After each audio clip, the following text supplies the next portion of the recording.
Live from New Delhi, you're watching DD India Live, India's voice to the world. I'm Amritpal Singh.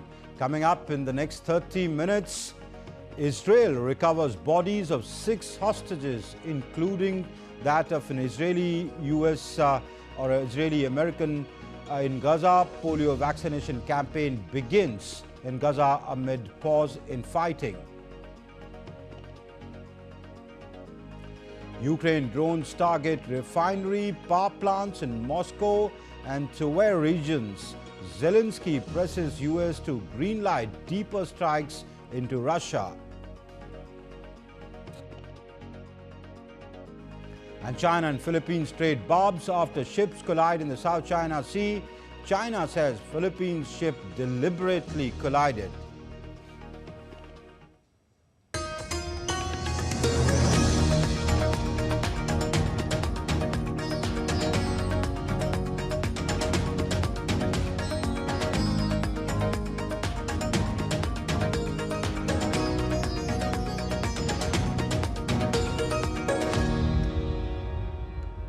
Israel has identified the bodies of 6 hostages discovered in an underground tunnel in the southern Gaza Strip. As per US President Joe Biden, the 6 bodies include that of an Israeli-American hostage, Hersh Goldberg-Polin. The remains of the hostages were recovered on Saturday from an underground tunnel in the Rafah area in Gaza Strip and were returned to Israel, where they were formally identified. The IDF also said that they were killed shortly before being rescued. בלב שבור, אנחנו עם משפחותיהם של אורי דנינו. This morning, with a broken heart, we are with the families of Ori Danino, Alex Lobanov, Almog Sarusi, Harsh Goldberg-Polin, Carmel Gate, and Eden Yerushalmi. May their memories be blessed. A few hours ago, we informed the families that the bodies of their loved ones were located by the Israeli Defense Forces in an underground tunnel in Rafah. According to the initial estimations we have, they were brutally murdered by Hamas terrorists shortly before we reached them. They were kidnapped alive on the morning of October 7 by the terrorist organization Hamas. הם נחטפו חיים בבוקר 7 באוקטובר. Expressing anger over the recent findings of the IDF in relation to the bodies of Israeli hostages in Gaza, Israel's Prime Minister Benjamin Netanyahu vowed on Sunday to settle scores with Hamas. Netanyahu, in a statement, said that Israel is committed to achieving a deal to release the remaining hostages and ensure Israel's security, adding, "Whoever murders hostages does not want a deal." And US President Joe Biden has said that he was devastated and outraged over the recovery of the 6 bodies of hostages, including that of an Israeli-American from the Gaza Strip. Terming the developments as tragic and reprehensible, Biden warned that Hamas leaders will pay for these crimes while vowing to keep working around the clock for a deal to secure the release of remaining hostages held by the Palestinian group. The White House released a statement saying that US President Biden was outraged over the death of Hersh Goldberg-Polin in Hamas captivity. As per reports, Goldberg-Polin's parents had met repeatedly with US officials and other top international leaders. They recently also addressed the Democratic National Convention. In a latest, Israeli media has confirmed the deaths of at least 3 Israelis after their vehicle was fired on near West Bank. Ambulances were seen at the West Bank, where a man and a woman in their 30s were killed in a terror attack near Tarkhumiyeh in West Bank on Sunday morning. Another individual in his 50s was also critically injured, who lost his life due to his injuries in Beersheba. The Israeli Defense Forces said that the terrorists had opened fire on a vehicle in the Tarkhumiyeh area in West Bank. The Israeli police has said that 3 people killed in Sunday's shooting attack were members of their police force. The UN on Sunday started vaccinating children against polio in the Gaza Strip during the daily 8-hour pause in fighting between Israel and Hamas. Over 640,000 children will be covered under the campaign. The World Health Organization says that at least 90% of the children need to be vaccinated twice, with 4 weeks between doses for the campaign to succeed. Last week, a baby was paralyzed by type 2 polio virus, the first such case in Gaza Strip in 25 years. Over 2,180 health workers and community outreach workers are ready and will support the campaign. The campaign will be delivered through 392 fixed points and almost 300 mobile teams. This is a massive operation. The security, of course, is paramount. Moving to the other big conflict of the world, Ukraine has launched drone attacks on oil refineries and power plants in Russia's Moscow and Tver regions. Russia said that it shot down the drones launched by Ukraine.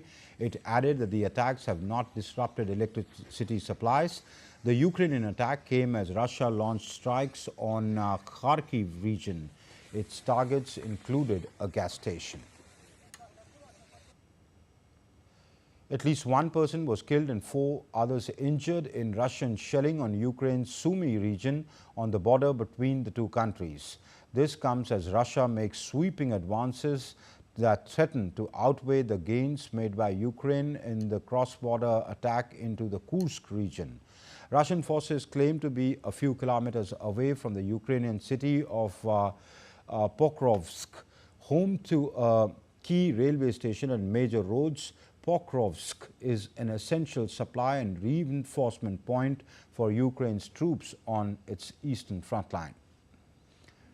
And the battle for Pokrovsk is a continuation of the conflict for Avdiivka, which Ukraine lost in February after months of fighting, which is about 40 kilometers southeast of Pokrovsk and was seen as a fortress that protected the settlements and roads to its west, helping to bolster Ukraine's presence along the entire front line. Meanwhile, the progress of Ukraine's landmark cross-border offensive has slowed considerably in the past week. Meanwhile, Ukrainian President Volodymyr Zelensky increased the pressure on the United States to let Kyiv strike deeper into Russian territory after his representatives met with senior U.S. officials in Washington on Saturday. He said that clearing the Ukrainian sky of Russian-guided aerial bombs would be a strong step to force Russia for just peace. Appealing to the United States, Britain, France and Germany, he said they need the capabilities to truly and fully protect Ukraine and the citizens of the country. Clearing the Ukrainian sky of Russian-guided aerial bombs is a strong step to force Russia to seek an end to the war and just a peace. I appeal to the United States, the United Kingdom, France and Germany. We need the capabilities to truly and fully protect Ukraine and Ukrainians. We need both the permissions of long-range capabilities and your long-range shells and missiles. One of Ukraine's top commanders has said that the situation was difficult around Russia's main attack, which is focused in eastern Ukraine, but all necessary decisions were being taken. The top commander did not give the exact location of the main Russian offensive, but earlier both he and President Volodymyr Zelensky and Russia's forces were targeting the strategically important city of Pokrovsk. The general said last week that he had spent several days on the eastern front near Pokrovsk and described the fighting there as exceptionally tough. Russia, which has captured swaths of eastern Ukraine since launching its full-scale invasion in February 2022, continued to inch forward with, there in heavy fighting. The gains have continued since Ukraine launched a surprise incursion into Russia's West Kursk region on August 6th, apparently aimed at diverting Russian resources and strengthening Kyiv's position in any future negotiations. And U.S. Vice President Kamala Harris on Saturday fiercely criticized former President Donald Trump for using his visit to Arlington National Cemetery as a political stunt. Harris condemned Trump's appearance, calling it disrespectful against the sacred ground. The critique followed Trump's participation in the wreath-laying ceremony and his visit to Section 60, a hallowed area restricted from political activities. Trump's campaign captured footage from the visit for promotional purposes, igniting controversy. Trump, addressing a Pennsylvania crowd on Friday, claimed that the families of the fallen soldiers from Afghanistan had requested his visit. I was there, those families that asked me to be there, as they said, 3 families plus 1 soldier who was horrifically injured, both legs and an arm. And they asked me if I would be there, so I went. And while we were there, they said, could you take pictures over the grave of my son, my sister, my brother? Would you take pictures with us, sir? I said, absolutely, I did. And then I said farewell. I said goodbye. And last night I read that I was using the site to politic, that I used it to politic. This all comes out of Washington. Former U.S. President Donald Trump on Saturday publicly endorsed constitutional amendment in Florida to legalize recreational cannabis. In a social media post, Trump declared that personal amounts of cannabis will be legalized for adults, asserting that this change will happen whether people like it or not. As the Republican presidential nominee urged the state lawmakers to draft laws prohibiting marijuana use in public areas to prevent the criminalization of individuals in states where cannabis is legal.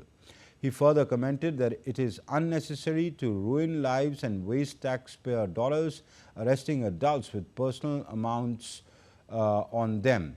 Marijuana is legal in some form in nearly 40 states. A Mexican district judge has issued a temporary ban on the lower house of Congress discussing a contentious judicial reform bill until September 4th. The reform, which suggests electing by 7,000 judges by popular vote and restructuring the judiciary, faces criticism from unions who warn it could threaten labor rights and invite criminal influence.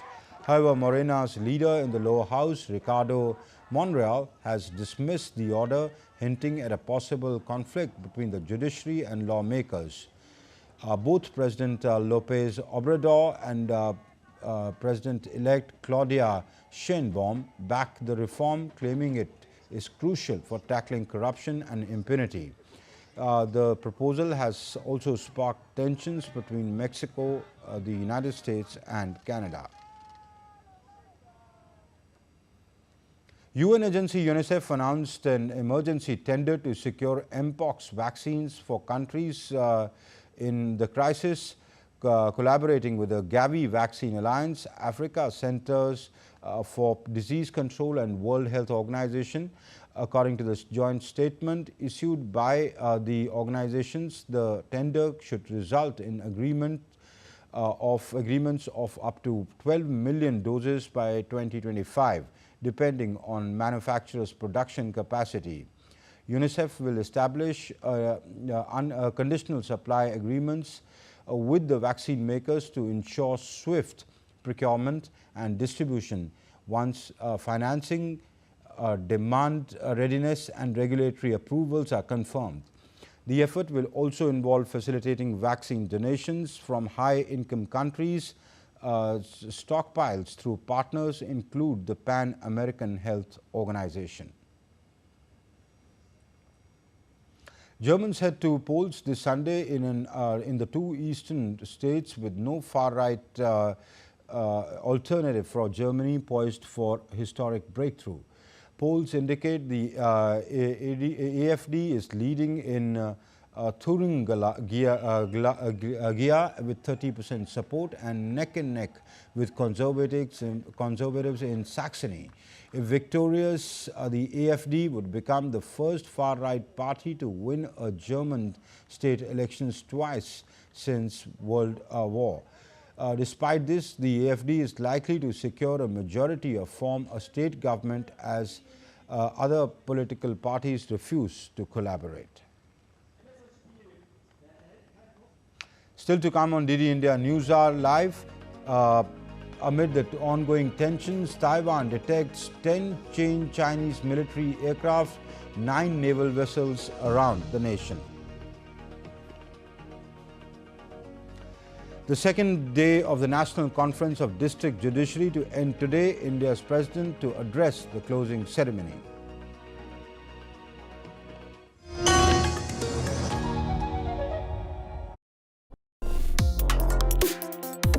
Complex issues, hidden agendas, twists and turns, strategic games. We think all dots are linked. We just need to connect them. Join me every week as I connect the dots to unravel hidden designs in statecraft, mysteries, and decode issues that matter to you. Watch Connecting the Dots with me at these times on DD India.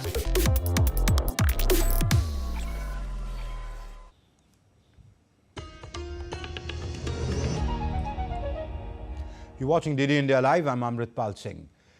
Taiwan's Ministry of National Defense detected 10 PLA aircraft, 7 Chinese Navy vessels and 2 official ships operating around the nation up until 6 a.m. on Monday. Six of them were 10 PLA aircraft detected. They crossed the median line of the Taiwan Strait.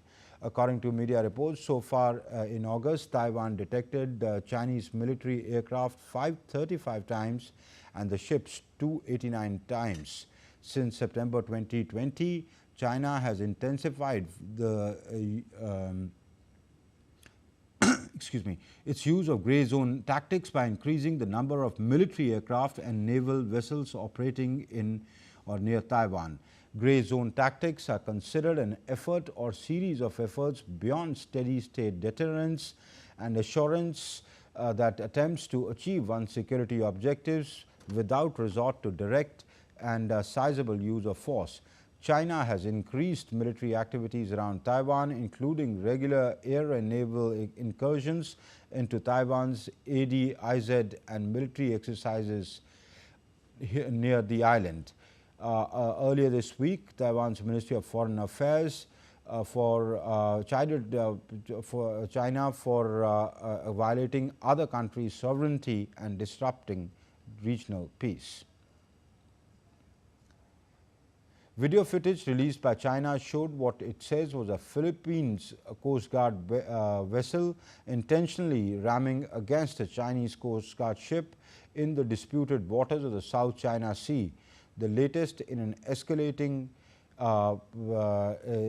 series of clashes in vital waterways.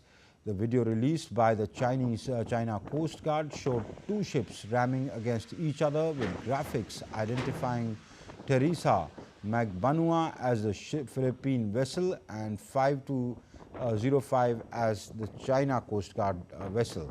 A spokesperson for China's Coast Guard said in a statement that a Philippine ship illegally stranded at the shoal had lifted the anchor and deliberately rammed into the Chinese vessel.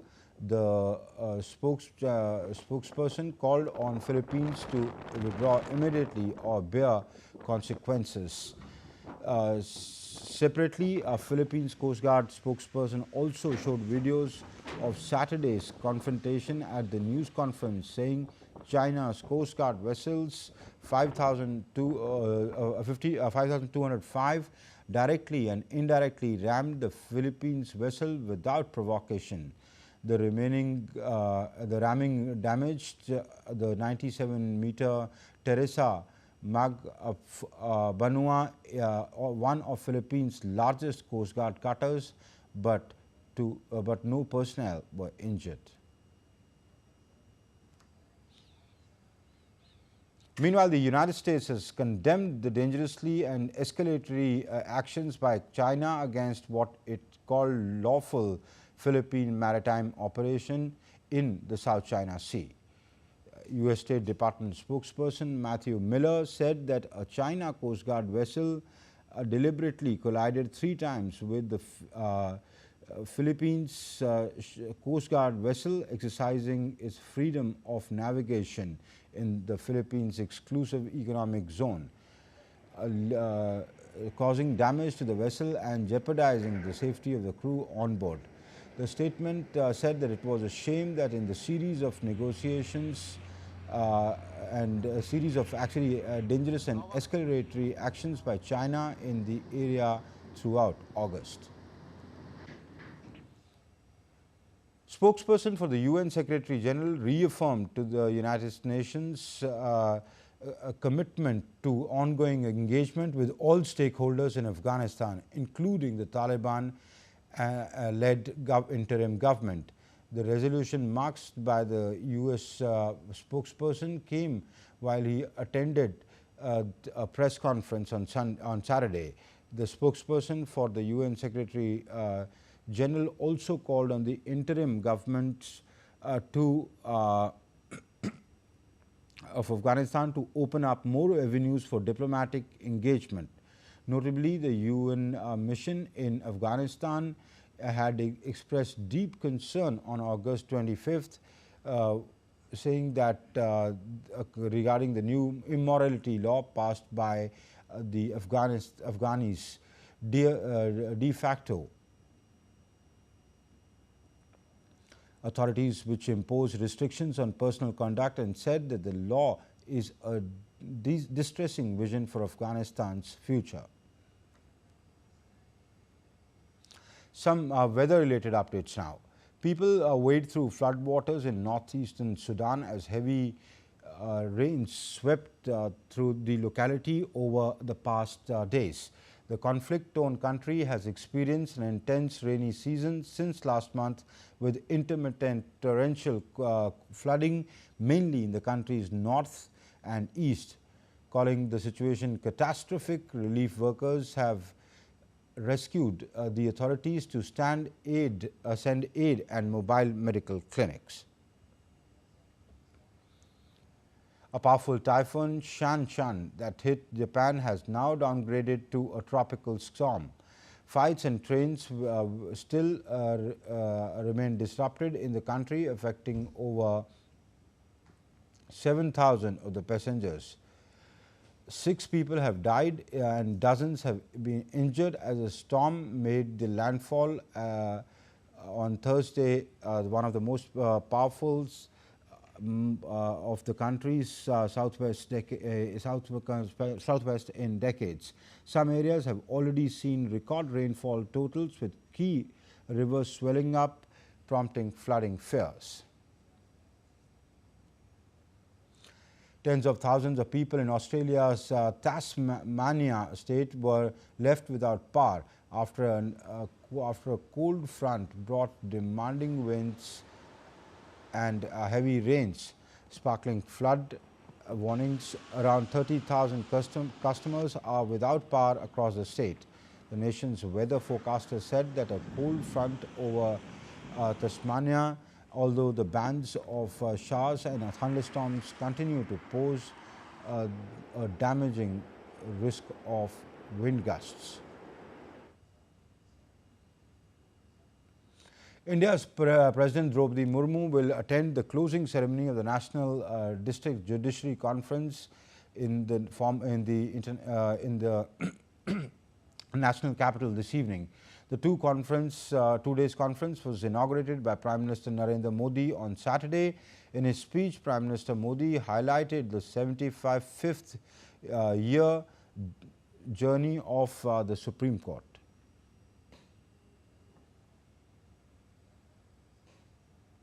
India's Railway Minister Ashwini Vaishnav conducted an inspection of the Vande Bharat Express train sleeper coach. The inspection was conducted at Bharat Earth Movers Limited, the railway transportation company in Bengaluru. The minister said that the passenger of operation of Vande Bharat sleeper coach is expected in 3 months. Now let's take a look at the latest updates coming from the Paris Olympic Games 2024. India parachuter shuttler Mandeep got thrashed by Nigeria's Mariam Enola after the 2 straight sets the women's singles SL3 group event on Sunday.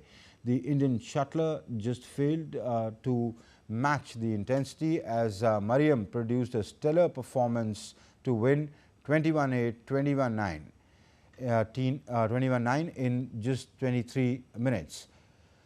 Another Indian shuttler, Palak Kohli, suffered 19-21, 15-21 defeat to Khali Matus Sadia in the women's singles SL4 quarterfinals and crashed out from the competition. Palak did put up a fight but failed to get over Syed, who was just a notch better than her for or in the clash.